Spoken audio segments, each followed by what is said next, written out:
As the summer 2021 anime season comes to an end, it is important to us to establish who is the best girl of the season. As with every single one of these videos, I do appreciate if you guys go down in the comments and let me know who is your favorite girl of the season.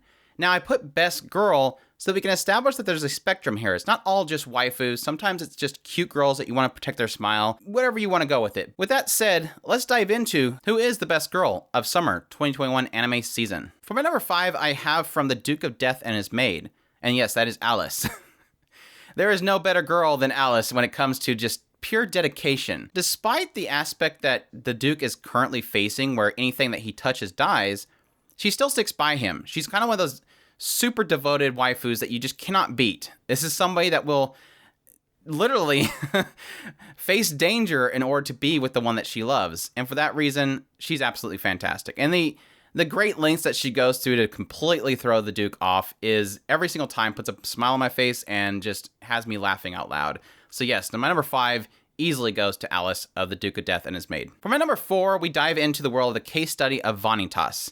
And while I did have a little bit of a struggle here because I really do like Domi, I cannot ignore Jean. And yes, you can equate it to Andrew's love for Jean the Arc in the Fake series, but no. This is specifically for this Jean. This Jean is absolutely fantastic. It is really kind of a culmination of two things. One, that she's like super freaking powerful. She's just, her combat skills are measured to very few. But not only that, but just the goofy cuteness that Vanitas manages to pull out of Jean that I just cannot ignore. Her flusteredness easily makes her just too adorable and somebody that I just love to death to watch on the screen. But yeah. Easily goes to Jean of the case study of Vanitas. For number 3, I go to a late bloomer of the season. We go into Fina, Pirate Princess. And not Fina. No. No, not Fina. It goes to Karen. Because, yes, you can probably argue, Andrew, you're only picking this because Aoyuki. Yes, I am picking because Aoyuki.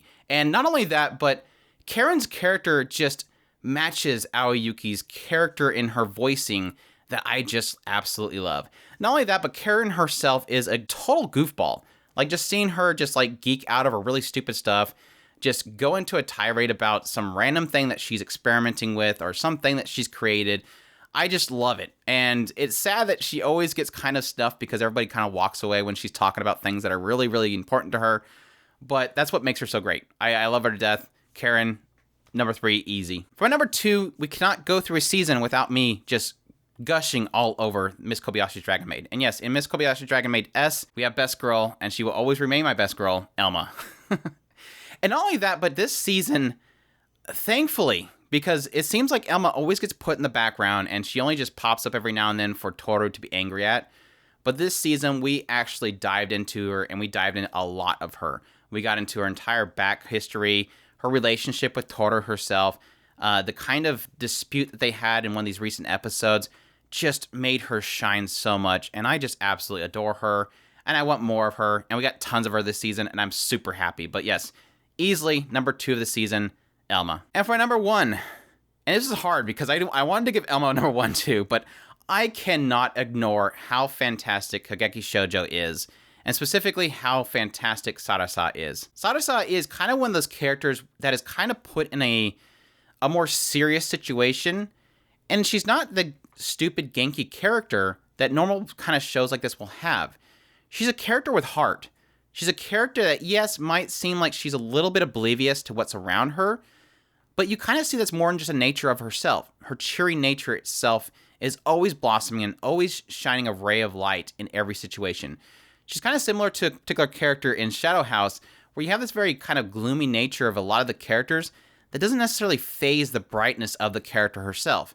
And just seeing her go through each of her steps, the struggles that she's faced in her past, always being told no by people, it kind of gives credit to her nature. Her nature to keep pushing forward and keep saying no to no, essentially. But yes, I love her to death. She's so great. I love her, yes, and even I do love her ditzy nature every now and then. The way that she basically perceives things incorrectly does make out for some fantastic moments.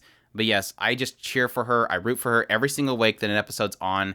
And I just love her to death. So yeah, my number 1 goes to Sarasa of Kageki Shoujo. Rounding things out, I do want to give my honorable mentions to the characters that I sadly had to drop off this because, yes, we have to force ourselves to make a confined list of 5 and not any further than that. Otherwise, it makes it easy for us to put lists together. But no, for my honorable mentions, I definitely give it to Tomoe of Tsukimichi Moonlit Fantasy. I do also love Emma.